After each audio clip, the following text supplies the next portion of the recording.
It's audiobook time. Story time. Story time, because I want an audiobook of Tenguan Tifu, but also I'm autistic and very picky about my audiobooks. So I'm just gonna read it. I'm just gonna read it. My target audience for this is, myself. So, sorry if you don't like this. I don't care. I'm doing this for me. Anyways, Tenguan Tifu, Heaven Official's Blessing. Book 1. Prologue. Heaven Official's Blessing. Among all the deities of heaven, there was one famous laughingstock of the three realms. Legend has it that 800 years ago, there was an ancient kingdom in the central plains called the Kingdom of Shenle. The Kingdom of Shenle was a vast and bountiful land. There were 4 treasures within it: abundant and handsome beauties, vibrant music and marvelous literature, gold and gems, and their one infamous crown prince. What would be the best way to describe this crown prince? Well, he was a unique man. He was beloved by the king and queen, and they doted upon him exorbitantly. They would often say with pride, "My son will become a great ruler in the future, and his good name will echo down through history." However, the crown prince was not interested in imperial power or wealth in the mortal world at all. What he was interested in his own words, was, "I want to save the common people." When he was young, the crown prince focused solely on his cultivation, and there were 2 short tales that were widely spread of his time on that path. The first tale took place when he was 17 years old. That year, a grand Shengyon heavenly ceremonial procession took place in the kingdom of Shenle. Although the custom of conducting these divine ceremonies has been out of fashion for centuries, it is still possible to deduce what a grand, jubilant occasion it must have been from the remnants of ancient books and oral tradition. The wondrous Shengyin festival upon the grand avenue of divine might. Seas of people gathered on either side of the grand street, with royals and nobles talking and laughing in merriment atop the high platforms. The glorious royal warriors bedecked in armor opened the paths, while maidens danced elegantly, their fair hands scattering flowers. And who could say whether the flowers or the maidens were more beautiful? From within the golden carriage came marvelous music that drifted across the entire imperial city, and at the rear of the procession was a grand stage pulled by 16 white horses in golden bridles. Upon this towering stage stood the God-pleasing warrior, the focus of everyone's attention. At the heavenly ceremonial procession, the God-pleasing warrior wore a gold mask, dressed in glamorous attire, and with a sacred sword in hand. He played the role of the subduer of evil, the #1 martial god for the past 1,000 years, the heavenly emperor Junwu. It was the greatest of honors to be chosen for the role of God-pleasing warrior, which was why the selection criteria were exceedingly strict. Thus, the one chosen that year was that crown prince. People across the kingdom believed that he would give the most thrilling performance as the God-pleasing warrior. However, an accident happened that day. During the 3rd tour of the procession, it passed by a city wall that was hundreds of meters tall. At the time, the martial god upon the grand stage was just about to strike the demon down. It was the climax of the performance, with people on both sides of the street at the height of excitement. The top of the city wall swarmed with crowds clamoring to watch the show, pushing and shoving each other to get the best view. At that moment, a small child fell from the edge of the wall. The screams of the crowd reached to the heavens. Just when everyone thought this child would stain the grand avenue of divine might with blood, the crown prince looked up, leapt into flight, and caught the boy. The people saw only a glimpse of white silhouette that flew like a soaring bird before the crown prince landed with that small child in his arms. The golden mask fell, revealing the young, handsome face behind it. In the next second, cheers erupted. The people were thrilled and joyous, but the state preceptors of the Royal Cultivation Hall were troubled. They had never imagined such a huge mishap would occur. This was ominous luck, the gravest of misfortunes. Every trip the grand stage made around the imperial capital symbolized 1 year of peace and harmony within the kingdom. Now that it was cut short, did that not mean the invitation of disaster? The state preceptors were so distraught, they were losing hair as fast as the rain fell. After much contemplation, they called the crown prince over to speak to him. In the softest manner possible, they requested, "Your Highness, might you be willing to face the wall in reflection for a month? It does not really need to be a month, as long as the intention is there." The Crown Prince smiled. No. This was what he said. There is nothing wrong with saving people. Why would the heavens condemn me for doing the right thing? But what if the heavens do condemn you? Then it is the heavens who are wrong. Why would I apologize to those who are wrong? The state preceptors could not argue. This Crown Prince was such a person. He had never encountered anything he could not do, nor had he ever met anyone who did not love him. He was the justice of the mortal realm, the center of the world. Although the state preceptors were frustrated, what the heck do you know? It was not their place to say much, and they did not dare to say more on the subject either. His Highness would not have listened anyway. The second tale takes place in the same year, when the Crown Prince was 17. Legend has it that south of the Yellow River there was a bridge called Yinyan. Upon this bridge was a ghost that had been lingering for years. This ghost was exceedingly fearsome. It was clad in broken armor, the flames of hell blazed beneath its feet, and its body was covered in blood and pierced by all manner of sharp weapons. Every step it took, it left behind a footprint of blood and fire. Every few years, it would suddenly appear at night and wander back and forth at the head of the bridge, blocking travelers to ask them 3 questions. What is this place? Who am I? What is to be done? The ghost would devour whoever answered incorrectly. However, no one knew what the correct answers were. As the years went by, this ghost devoured countless travelers. During his ascetic travel, the Crown Prince caught word of this, so he set out and found Yinyan Bridge, and stood guard there night after night, until finally one night, he met the haunting ghost. When that ghost appeared, it was indeed as horrifying as the legend said. It asked the Crown Prince the first question, and he answered with a smile. This place is the human world. However, the ghost replied, This place is the abyss. An auspicious start. The first answer was already incorrect. Well, all 3 answers are going to be wrong anyway, the Crown Prince thought, so why should I wait till you're done? And so he pulled out his weapon and lunged. The fight was complete chaos. The Crown Prince was skilled in martial arts, but the ghost was terrifying and dauntless. Man and ghost fought so hard the sun and moon began to topple. In the end, the ghost was finally defeated. After the ghost vanished, the Crown Prince planted a flowering tree at the head of the bridge. As he did so, a cultivator passed by and happened to see him sprinkle a handful of dirt to consecrate the grave and send the ghost off. What is this? He asked. And thus, the Crown Prince replied with his now famous line, Body in the abyss, heart in paradise. When the cultivator heard this, he gave a light smile. He then transformed into a divine warrior clad in white armor, with auspicious clouds beneath his feet. Then he drew in the wind and rode off in holy light. Only then did the Crown Prince realize he had just encountered the heavenly emperor, who had personally descended to the mortal realm to subdue evil. The deities had already taken notice of this exceedingly outstanding, God-pleasing warrior since the time in Shangyin heavenly ceremonial procession. After the meeting at Yinyan Bridge, they asked the heavenly emperor, How does my lord find this royal highness? The emperor answered, This child's future is infinite. That night, a celestial phenomenon manifested in the skies above the palace, and storms raged.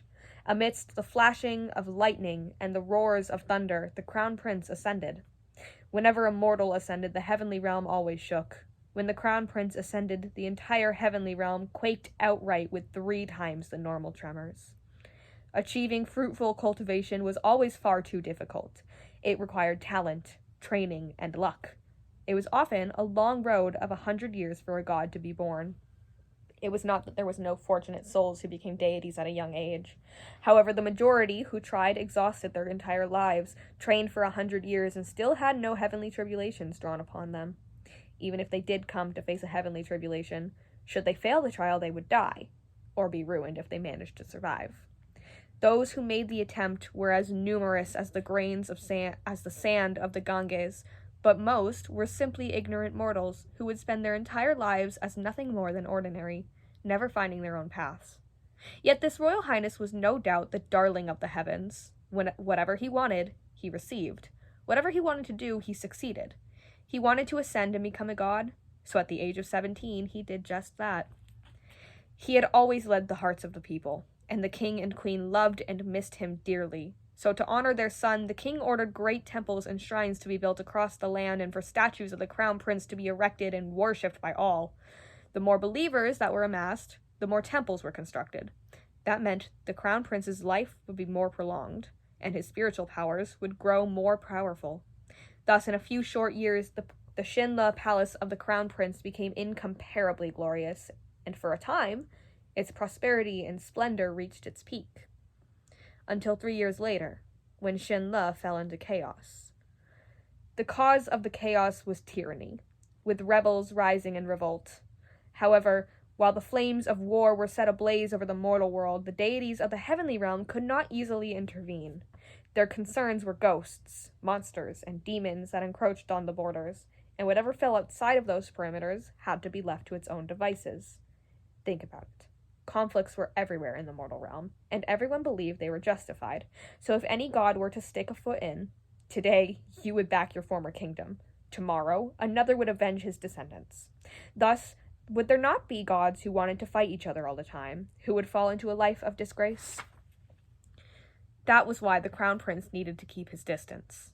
But he did not care for that reasoning in the least. He said to the heavenly emperor, "I will save the common people." The heavenly emperor possessed 1,000 years of divine power, but even he did not dare let those words hang off his lips. When he heard this, it was easy to imagine how he felt. Yet he could not do anything to stop the crown prince. So he said, "You cannot save everyone." "I can," the crown prince declared. Thus he descended to the mortal realm without looking back. Naturally, the whole nation of Shinla rejoiced. However, ever since ancient times, there had been one truth the people always spoke of in the human world. There would never be a good outcome when gods descended to the mortal realm without permission. And so not only were the flames of war not extinguished, they blazed even wilder. It was not to say that the crown prince did not try, but it would have been better if he had not intervened at all. The harder he worked, the more of a mess the war became. The people of Shinla were devastatingly battered and crushed, and the wounded and casualties innumerable. And in the end, a plague swept through the entire imperial capital, and the rebel army broke through the palace and ended the war.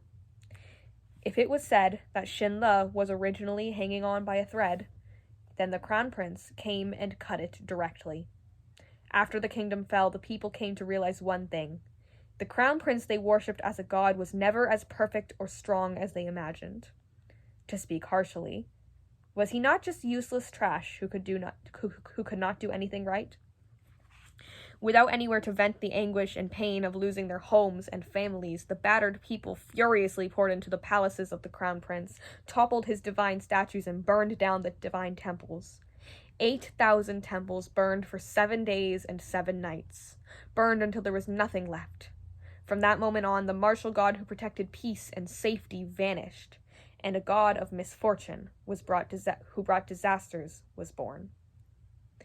When the people call you a god, you are a god. If they call you crap, you're crap. You are whatever you say they are. It had always been thus. The crown prince could absolutely not accept this reality, and he had an even harder time accepting the punishment he received for his transgressions. Banishment. His spiritual powers were sealed, and he was knocked back down to the mortal realm. He had grown up endlessly coddled and pampered, and had never tasted the suffering of the human world before. Yet this punishment hurled him from the clouds down into the mud. And in this mud, for the first time, he understood the taste of hunger, poverty, and filth. This was also the first time that he did things he never thought he would do willingly. He stole, he robbed, he cursed loudly, and he gave up on himself. He lost all dignity, no self-esteem remained, and he was as unkempt as one could be. Even his most loyal servants could not accept this change in him and chose to leave. Body in the abyss, heart in paradise.